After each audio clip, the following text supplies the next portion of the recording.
Hei, jenter, har du tid bare bare litt grann, en kort prat? Jeg tror ikke det. Hvorfor ikke det? Jeg tror ikke jeg tør. Nei, det er vitenskapsprogrammet mitt. Slutt. Nei. Jo, det er det. Jeg tuller. Ikke tull nå, kom her nå. Jeg er interessert i alvorlige spørsmål også, ikke bare tull. Spesielt klokka 12:30 en fredagskveld. Jeg skal bare stille noen enkle spørsmål. Ja, men det skal handle om menn og kvinner og seksualitet, og det er ikke noe tull, jeg lover.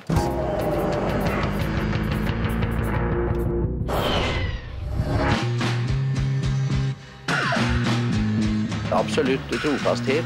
I gode og onde dager, inntil døden skiller dere av. De nyter sex i like høy grad som gutter. Det her virker jo naturlig å snakke om. Vår frigjorte 90-tallskultur. Er du en sjalu type? Jeg er ekstremt sjalu.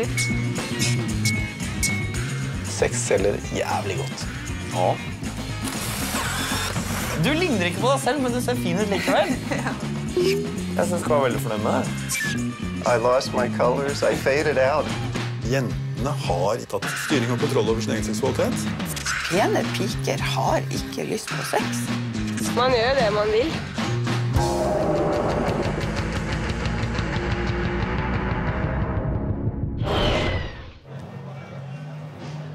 Hva er målet for kvelden? Kommer litt an på. Er menn masete på byen? Ja, De er veldig masete. Hvordan masete da? Der, ja! Der fikk dere et eksempel. Er det sånn? De fleste av de er ute etter å få seg noe, hvis du skjønner hva jeg mener. Men er det gøy, eller er det Nei, det er ikke gøy. Det er for masing, mye Det er masing? for masing. Selv når du prøver å liksom skyve deg unna, så kommer de og... Så kommer de etter som en sånn liten hale, liksom. Det er alltid sånn. Så følger deg hele veien. Men det funker ikke? Nei. Ja, det virker nesten sånn på noen av guttene at de har lyst på mer sex enn de jenter har lyst på. Menn er som regel kortere enn damer. Er de det? Ja. Hvorfor er det sånn? De tenker bare der nede, de bruker ikke hjernen. Ja, hvorfor er det sånn at guttene maser mest om sex? Er det sånn at gutter er født kåtere enn jenter? Eller er det bare det at gutter lever opp til en forventning fra omgivelsen om at de skal erobre og få jenter til sengs? There's nothing wrong with a woman having two men. Every woman should have at least two men. If you don't, there's something wrong. I mean, guys do it all the time. Guys have a woman on this side of town, the other side of town. They have a woman in another city. Why shouldn't we? Selv om ikke alle gutter lykkes med å få med seg noen hjem, så er jo tross alt dagens jenter ganske mye mer frigjorte enn de var før. Vil ikke du forføre meg en gang? Jeg er ikke blitt pervers. Det er dessverre ikke noe perverst ved det. Men hvor mye mer frigjorte har jentene egentlig blitt? Jeg har en avtale med sosiologiprofessor Willy Pedersen. Han har sammenlignet 12 000 norske ungdommer med 10 års mellomrom og kan tallfeste forandringen i jenters seksualitet. Vi ser også fremfor alt at jentenes samleie debutalder, altså median samleie debutalder, den har falt da de siste 10 årene fra 17,7 til 16,7 år, mens det for guttene har falt fra 18,5 til 18 år. Så jentene er altså godt over et år tidligere ute. Også kjønnsforsker Jørgen Lorentzen mener det har vært store endringer i holdningene til kvinners seksualitet. Altså, mens kvinner jo var skambelagte hvis de hadde en one night stand bare 30, 40, 50 år siden. Ikke sant? Så er det jo sånn at de fleste kvinner, unge kvinner, i dag kan ha det uten et problem. Og uten angre. Og vi blir jo bombardert med sexinntrykk nær sagt fra alle kanter. Det skaper en helt ny situasjon med mange nye problemer som kirken selvfølgelig må ta stilling til. Dagens nordmenn er verdensmestere i tilfeldig sex, og i dag debuterer kvinner tidligere og har flere seksualpartnere enn noen gang. Og jenter som har et fritt seksualliv virker kule og moderne. Nei, så hvis du ser norsk medie de siste årene, så er det jo en hyllest av kvinnelig seksualitet og dildoer og kvinnelig orgasme og det ene med det andre. Altså, det er en vedvarende hyllest i norsk medie av kvinnelig seksualitet. Mens den forrige generasjonens jenter ble påvirket av dydige kvinneforbilder, er det i dag kommet helt andre slags forbilder på banen.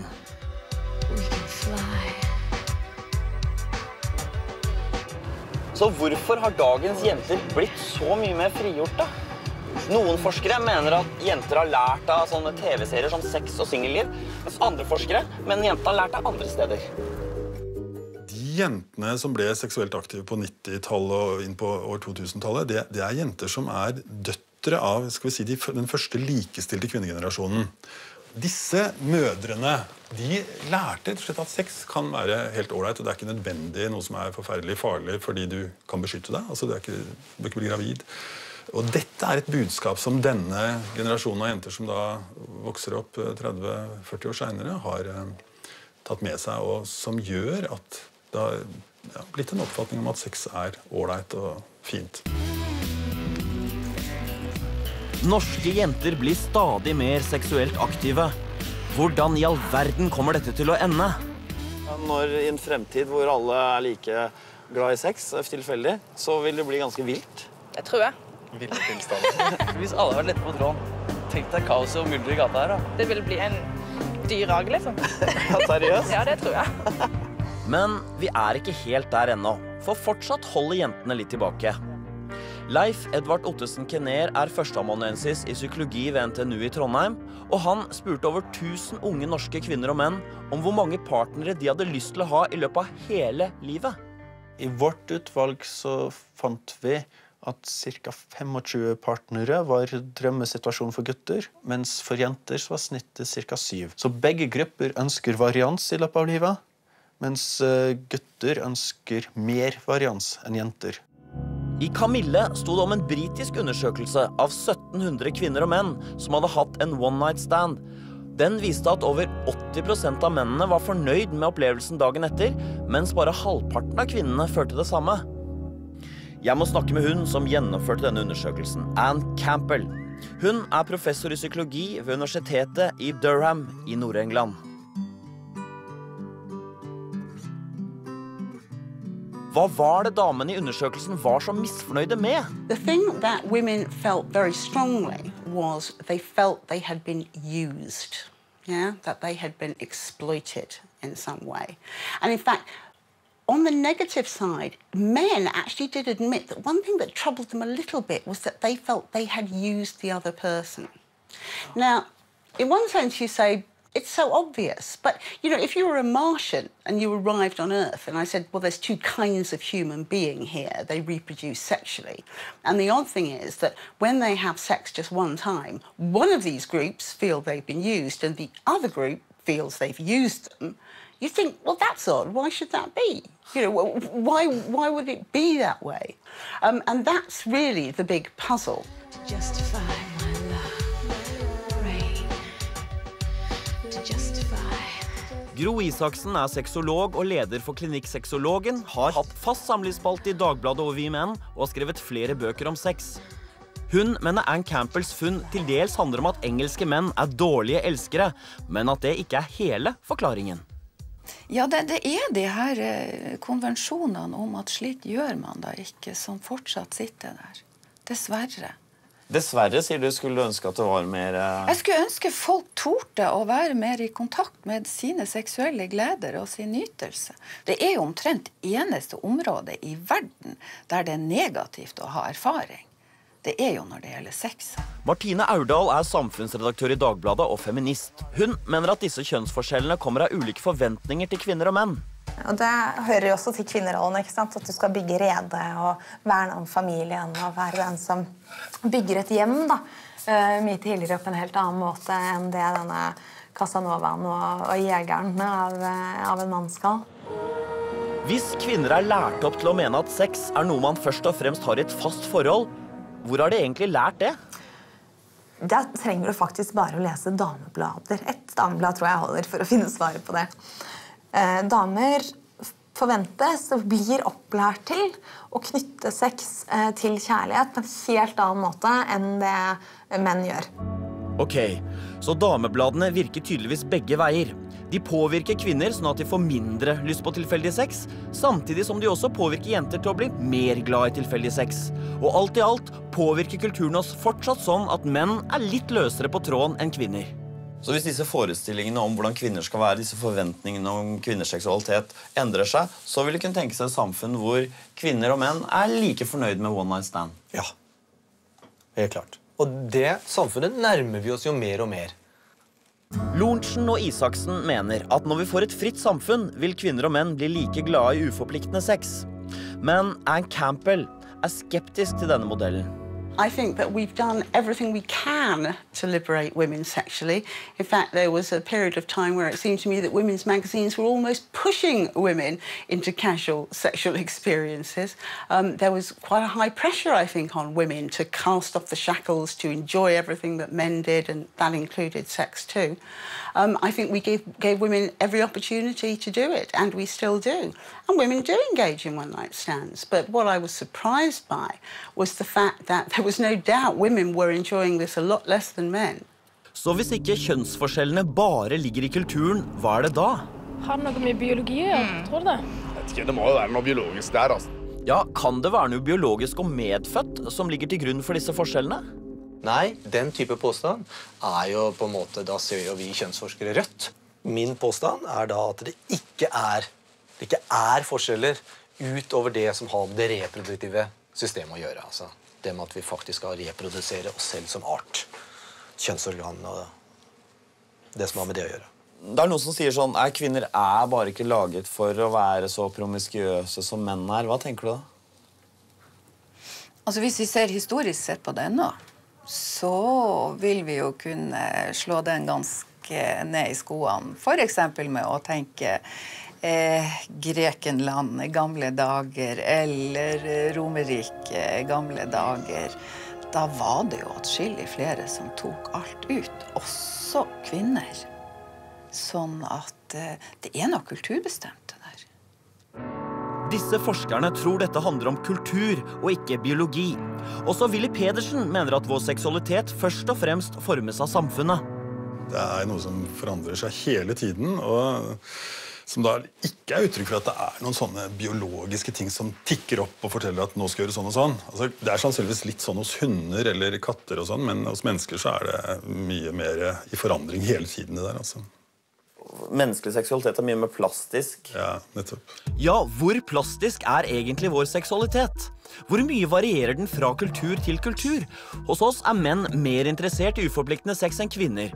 Finns det samfunn hvor det er omvendt, hvor kvinner har mer lyst på det enn menn? Jeg drar til psykologiprofessor Richard Lippa ved California State University.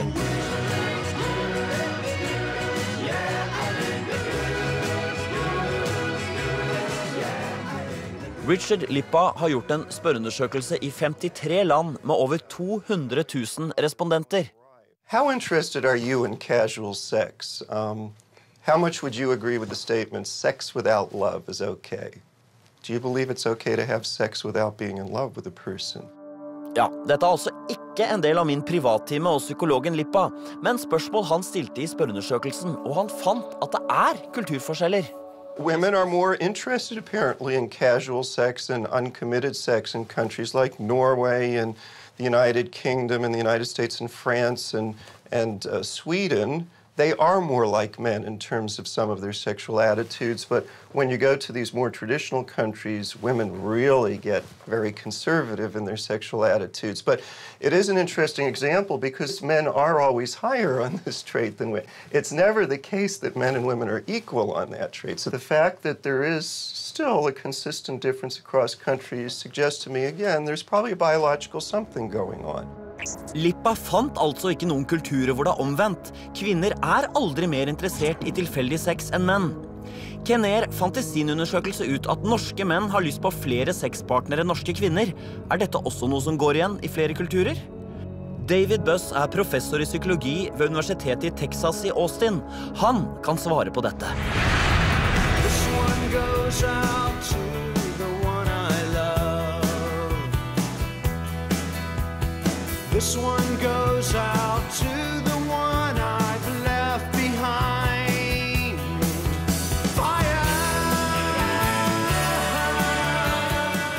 Buss har gjort en stor tverrkulturell sexundersøkelse hvor han har spurt 12 000 kvinner og menn i 50 forskjellige kulturer om hvor mange seksualpartnere de kunne tenke seg å ha i løpet av livet. In lifespan, men typically put things like, well, I'd like 16 to 18 sex partners in my lifespan. Women typically put 4 or 5.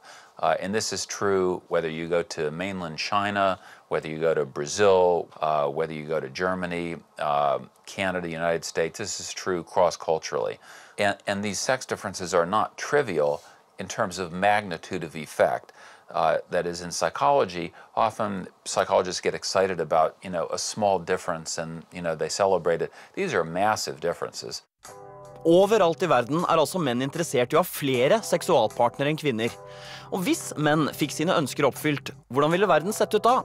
Buss mener homofile kan gi oss et svar. Some people have said that you can view homosexuality as sexuality that's expressed without having to make compromises with the opposite sex, so to speak. And so if you look at male homosexuals, I don't think that their desires for sexual variety are any greater than heterosexual men, but they have, since they're interacting with other men who have similar desires, they can act on that.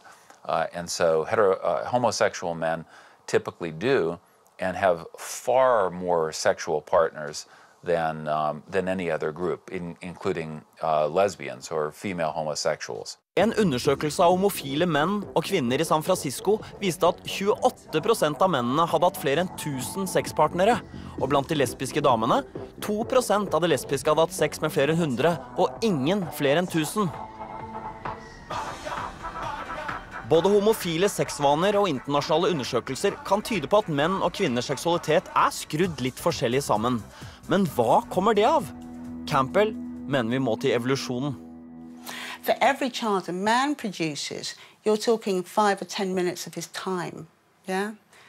If you want to put it in those terms, yeah? So, of course, there was, in evolutionary terms, an advantage to men mating with multiple females, yeah? Because if she's left holding the baby, she's going to do the work. She will raise that child. That child will carry 50% of your genes, but you will not necessarily have to put in the years and years of effort of protecting it, raising it, and so on. So there's obviously been selection for men to be somewhat we call polygynous, to seek multiple mating partners. Teorien at en mann som likte tilfeldig sex og lå med mange, fikk flere barn enn en mann som ikke likte tilfeldig sex og ikke lå med så mange. Og selv om ikke alle barna til mannen med mest tilfeldig sex overlevde, fordi mødrene var alene med ansvaret, endte han likevel opp med flere etterkommere, som da arvet hans sans for tilfeldig sex.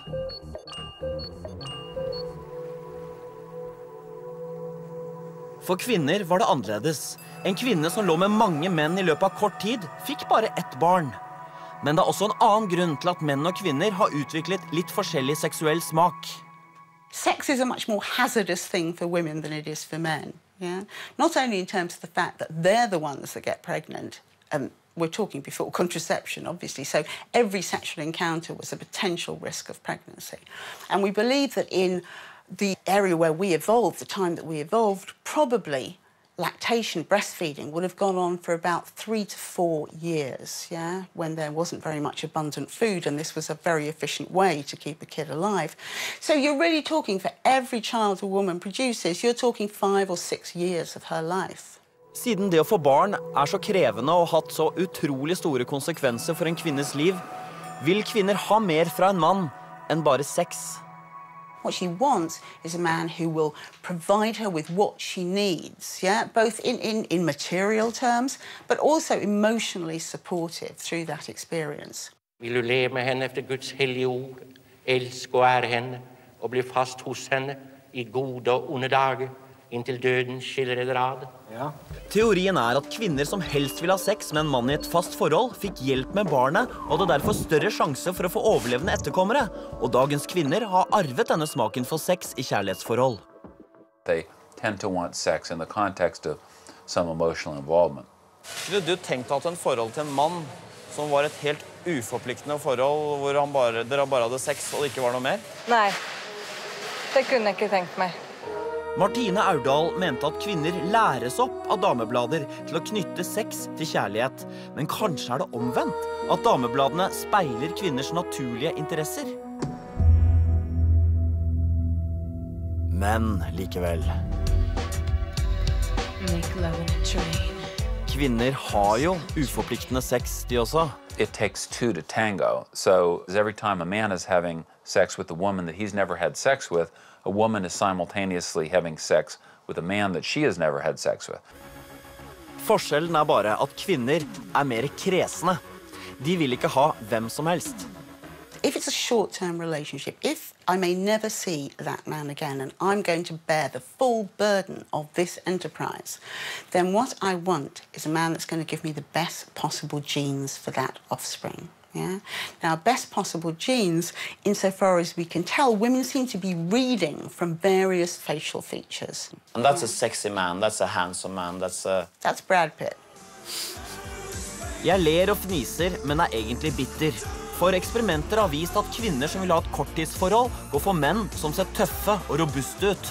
Hvilke ting viktige Hvis det kun for henne, det utseende, liksom. Så han har litt sånn bad boy attitude, faktisk. Han må være god I sengen, da. For det først, fremst. Men hvordan ser du det? Ja, må kle av seg, da. Da må jeg se.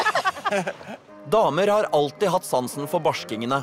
Men heldigvis, når kvinner skal ha seg en langtidspartner, forandrer smaken seg. Kjæreste. Da leter vi heller litt dypere, da, kanskje. Nå kommer plutselig personligheten din. Ja. Han skal være veldig omtenksom. Am I that kind of man who's the sexy, mysterious, short-term sex partner? Or am I the good provider, the good father, you know, that kind of guy? What do you think? I think you look like a solid provider, actually. Hva? Jeg trodde fjeset mitt oste korttidssex. Jeg gir filmteam et bilde av meg og sender dem ut på gata I USA for å sjekke ut. This is the best Norway has to offer. He probably fucks around. He probably cheats on his wife. He's probably a very nice man. He has a face for radio. He has a face built for radio. See, I was going for looks. Sorry. Amerikanske kvinner strenge. Og som mange menn har opplevd, kvinner vil ikke ha hvem som helst. They choose the male that they think is the best they can find, yeah? So women, in a sense, are the choosers. You know, they retain, as it were, that power. Hvor mange prosent av dagens menn får etterkommere I Norge I dag? Vel, vi vet at 40-åringer, cirka 25% av norske 40-åringer har ikke barn. De 25% av menn I Norge I dag som ikke får noen etterkommere, det noe som kjennetegner dem, eller? De stakkarer? Hovedsakelig så kan man si det så enkelt som dette. De som gruppe ikke attraktive for kvinner, og kvinner selektive, og har alltid vært det, og blir kanskje ikke mindre selektive I vårt samfunn. Hva det som kjennetegner? De små? De dumme? De usjarmerende? Det vet vi ingenting av. Vi vet at de ikke blitt valgt. Så derfor det nådeløst, det. Ja, det det. I motsetning til kvinner nemlig ikke menn så kresne. Men, if we look at their standards for short-term mating, their standards are fall to sometimes embarrassing levels for short-term opportunistic sex. Kan legge oss med slapp av begge to. Ok, kanskje kvinner og menn skrudd sammen litt forskjellige fra naturens side når det gjelder sexlyst. Men samtidig det jo åpenbart at kulturen påvirker jenters lyst på tilfeldig sex. Ja, altså alle som har vært I en skolegård vet jo at det å rope hore etter en jente kanskje det mest effektive skjellsordet du kan bruke. Horekvinne. Du kan ikke si den slags. Mange går rundt og kjenner på den, han må passe på ryktet mitt. Vi tror den borte, men den der så tilstedeværende. Og jenter snakker jo fortsatt stygt om hverandre hvis de tar ut sexen for mye og for ofte, og med for mange. Ok, men la oss si det står I et lokal, og så står det en mann der som sier, sjekk han her. Jeg har hørt han ligget med 100. Det negativt eller positivt? Som gutta ville sikkert ha gitt han en high five, mens jenta hadde tenkt, ja, det en typisk grunnbrenner. Hadde en jente kommet inn I et rom, og de hadde sagt, sjekk, hun der har jo ligget med 100 stykker, så hadde alle sagt, fy, det ekkelt. Ja, hvorfor det sånn at det så vanskelig for en jente å ha hatt mange seksualpartnere, når det ikke det for menn? Det har med en skambelagt kultur å gjøre, som har vært vedvarende over veldig, veldig lang tid. Det har kanskje litt historisk perspektiv, at vi drar med oss synet på sex fra Victoria-tida og til I dag.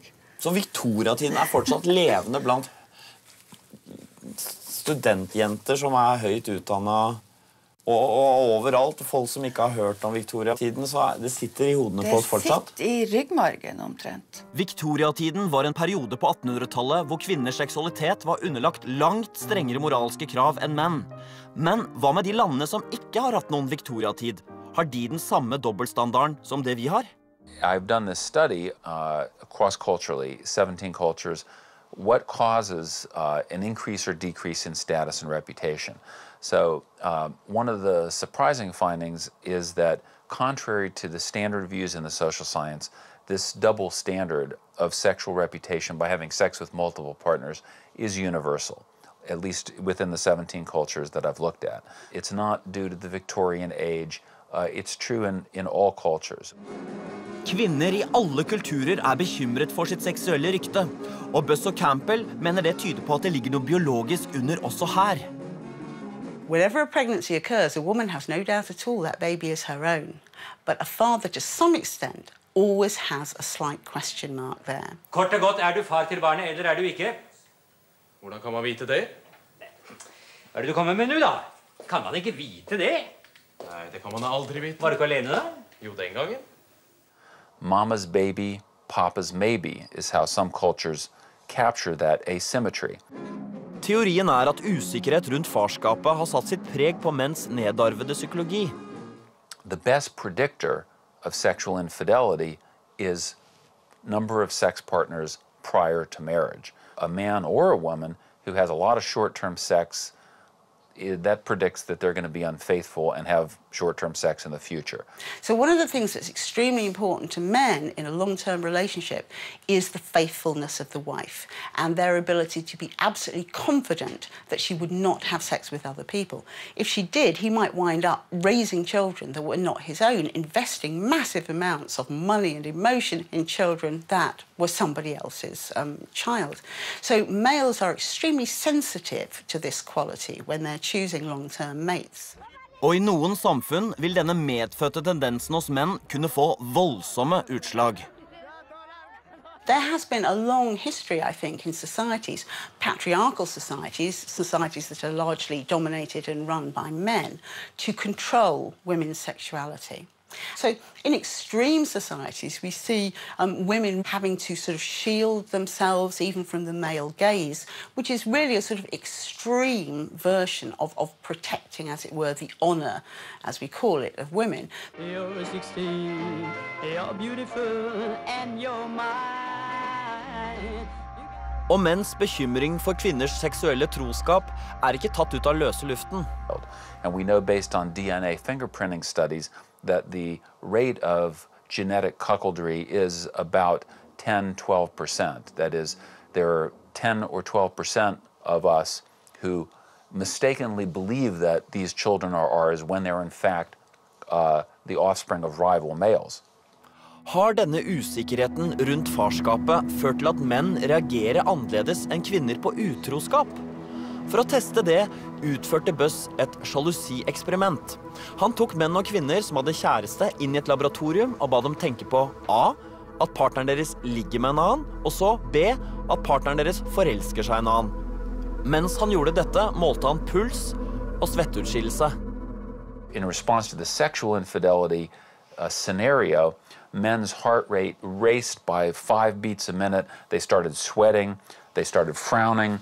You could see that we watched them through the one-way mirror. Some of the men kind of vibrated, you know, they were very upset.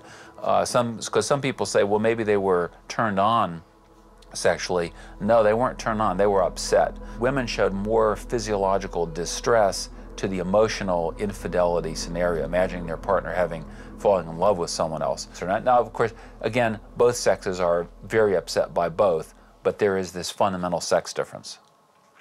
Så det lettere å tilgi en sånn sidesprang? Nei, det jo ikke det, men du får ikke gjort så veldig mye hvis han blir forelsket. Men du får kanskje jobbe med det hvis det bare seksuelt utroskap. For women, if a man has sex with another woman, that also is dangerous, but not because it jeopardizes her maternity certainty. She still knows that she's the mother of her children, but it jeopardizes the diversion of the man's commitment and resources to another woman. Ta ett trinn bort og et trinn dit og et trinn bort og et trinn hit, så skal... Sjalusi er en forferdelig følelse uansett kjønn. Og første gang jeg kjente på den følelsen var på videregående, da jeg var opp etter ørene forelsket i en jente i parallellklassen. Og nå skal hun og jeg møtes på vår gamle skole for første gang på 25 år. Halla for deg. Så koselig å se deg. Hei. Herregud, så godt du ser ut da. Like måte. Nei, det sier du bare for å være grei. Er det sant? Litt for å være grei, men du ser jo ganske ålreit ut da. Jeg vet ikke. Det er bare meg. Linn sjekka meg opp i 3. gym rett før jeg fylte 18 år. Linn var den søteste liksom, på vårt kull. Dødsmorsom og kul og søt. Men på 18-årsdagsfesten min så kom Steinar, den kjekkeste gutten på skolen, bort og flørta med henne. Og jeg løy og sa at det ikke gjorde meg noe. Og så kom vi på skolen på mandag, og da står hun og Steinar der oppe og har det så gøy og ler og flørter og sånn. Nå kan vi rekonstruere den situasjonen der. Du har den kjekke atleten. Ok, og så står jeg og ser her, og så må du må liksom flørte med Linn sånn. Og så må du le masse, Linn. Det var akkurat der, stod jeg akkurat sånn. Jeg tror til og med han løftet deg opp. Altså. Det gjør vel ingenting. Jeg driter til hva de gjør, jeg. Og det koser med hverandre. Jeg er ikke sjalu, heldigvis. Nei! Ja, det var ikke... Altså, akkurat sånn gjorde det Steinar. Stikker han opp med en gang. Jeg kjenner faktisk noen av de samme gamle smertene komme tilbake. Du sa du ikke var sjalu! Ja, jeg sa det, men jeg var det. Vi hadde ikke innsikt på den tiden. Er du sjalu, eller? Nei. Nei, ikke sant? Folk sier det, at de ikke er sjalu. Ja, dette var veldig bra. Tusen takk for hjelpen. Dere var sånn i holdningen og rom. Jeg var krum. Jeg var 1,40 og kjempekrum. Og stod sammen med de krumme vennene. Det var fælt. Men selv om det er fælt å være sjalu, så tror Buzz vi er sjalu fordi det har hatt en funksjon.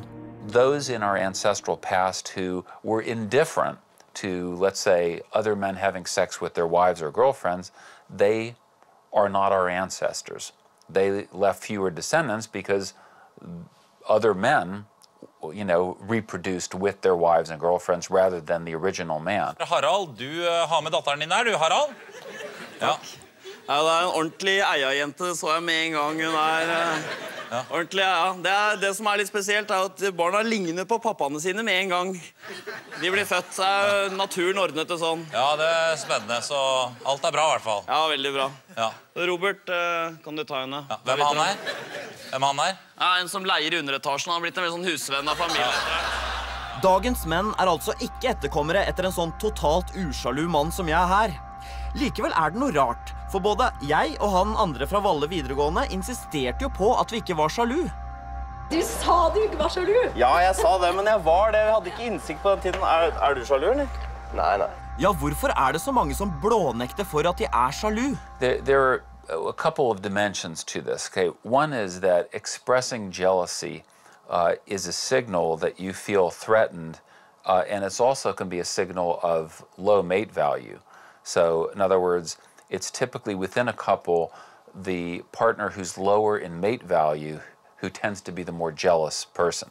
So, you know, in America, I don't know if you do this in Norway, but we have this crude, you know, 10-point scale, you know, where we evaluate people, you know, she's a 10, he's an 8, you know, whatever. But so if you have a man and a woman and one partner is an 8 and the other partner is a 6, a mate value discrepancy, it's the 6 who gets more jealous. And so expressing jealousy is a sign that you are lower in mate value, and so people do intentionally try to suppress their expression of jealousy because they don't want those inferences to be made about lower mate value. Linn var ikke bare en 8er, hun var en 9er, og jeg en svak 6er. Og hvis jeg hadde innrømmet at jeg var sjalu, ville jeg avslørt for hele skolen at jeg følte meg underlegen. Etter den opplevelsen så tok jeg meg sammen, og da ble jeg sammen med en jente her på skolen, bare for å ikke være jomfru lenger. Ja. For det var krise for meg. Jeg hadde lest litt sånn Dostojevskij og Kafka, men ikke ligget med noen. Ja. Det er feil rekkefølge. Ja, det er litt feil. Ok, nok om meg. Det er på tide å samle trådene her. Forskerne jeg har møtt i dette programmet har ulike syn på hva som former våre seksuelle følelser. Jørgen Lorentzen mener at forskjellene mellom menn og kvinners seksualitet bare kommer av kulturen, og at kvinner derfor vil kunne bli like glade i tilfeldig sex som menn. Og det samfunnet nærmer vi oss jo mer og mer. So he's saying that there will be a time in the future where it could all be reversed and that women will be like men in their sexual psychology.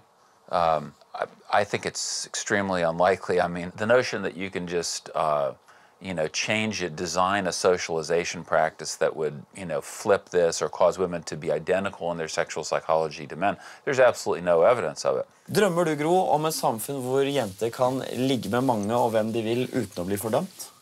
Ja. Tror du vi får et sånt samfunn noen gang? Ja, håper det. Jeg tror vi på vei dit.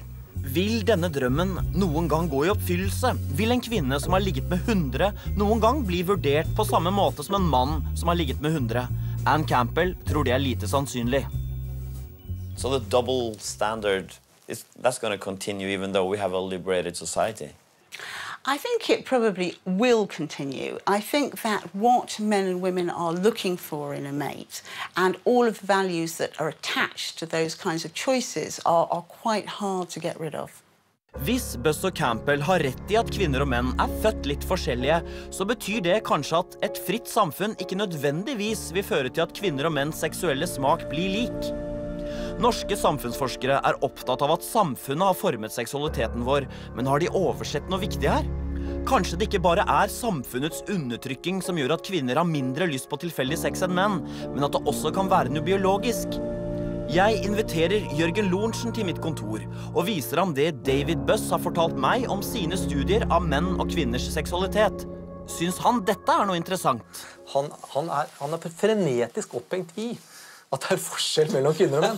Altså, alt skal ned til det på en måte. Men ikke du like frenetisk opphengt i at det ikke noen forskjell? Nei, jeg faktisk ikke det. Fordi at jeg studerer de fenomenene som... jeg opptatt av hvordan kulturen påvirker oss som kjønn. Du strengere på de biologiske bevisene enn på de kulturelle? Nei, jeg mener jo at det må ligge en viss vitenskapelighet bak da. Altså, her det kun en hypotese de opererer med. Altså, de har akkurat samme materiale som jeg har, nemlig at det store forskjeller mellom kvinner og menn, krysskulturelle sammenhenger, men alle sammen innenfor patriarkalske samfunn. Du snur jo ikke om på sånne ting i løpet av ting som har vært i hundrevis av år. Altså, Norge har jo vært et patriarkalsk samfunn i hundrevis av år. Men juridisk sett... Så kan det ikke være at det noe biologisk som forklarer de forskjellene? Jeg tror ikke noe på det. Det kan. Det spørsmål om tro nesten, eller det... Ja, nei. Det ikke snakk om tro. Nei. Det snakk om... For dem det snakk om tro, vil jeg ha sagt. For dem det mer snakk om tro enn det for deg? Ja, for meg det snakk om at det må vitenskapelig bevises. Altså, jeg driver med vitenskap. Og for at ting skal kunne sies å være tilfelle, så må det på en eller annen måte vitenskapelig bevises. Lorentzen har jo rett i at ikke noe av det de andre forskerne sier bevis for at det noen medfødte ulikheter mellom kvinner og menns seksualitet. Men selv om kulturen utvilsomt har en effekt, synes jeg det virker usannsynlig at evolusjonen bare har gitt menn og kvinner forskjellige kjønnsorganer, og ikke litt forskjellig seksuell smak og psykologi. It seems to me quite extraordinary that most social scientists will accept that evolution has caused us to have the kind of bodies that we have, to have 2 lungs, 1 heart, 2 arms. They're quite happy with that. As soon as you get to the neck, as soon as you get to the brain, they think that for some reason, evolution would have had no effect on the brain. Yet it is the single most costly organ that we possess in terms of the calories we use to run it. That brain evolved for a reason, and it evolved because it gave us an advantage. Verdt å vite i Radions P2 følger opp denne diskusjonen i programmet i morgen klokken 12:30. Om et øyeblikk Roald Øyen her med løsningen på kveldens påskenøtter.